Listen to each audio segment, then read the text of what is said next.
খোলা আকাশের নিচে চলছে পাঠদান। পাশে টিনের তৈরি অবকাঠামো থাকলেও তা জরাজীর্ণ।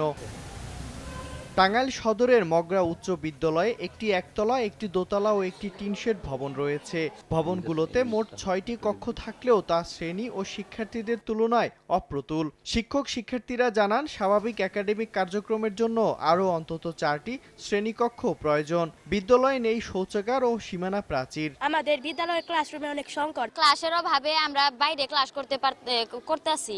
আমাদের বিদ্যালয়ে ওয়াশরুম নেই বললেই চলে, যার জন্য আমাদের অনেক ধরনের অসুবিধা হয়। 1974 সালে প্রতিষ্ঠার পর বিদ্যালয়টিতে মাত্র 2 দফা আধুনিকায়ন হয়েছে। বর্তমান পরিস্থিতিতে ব্যাহত হচ্ছে পাঠদান। একতলা ভবনটা যদি সম্প্রসারণ করা হতো আর কি, তাহলে আমাদের বাচ্চারা নিয়মিত ক্লাসটার সুযোগ পেত। মেয়েদের বাথরুম নাই, খুবই কষ্টে তারা যায়। অবকাঠামোগত অনেক ত্রুটি রয়েছে, যেমন ক্লাসরুমগুলো ভঙ্গুর। পুরাতন একটা ভবন আছে, সেটা জরাজীর্ণ অবস্থায় আছে, ক্লাস নেওয়া খুবই কষ্টকর।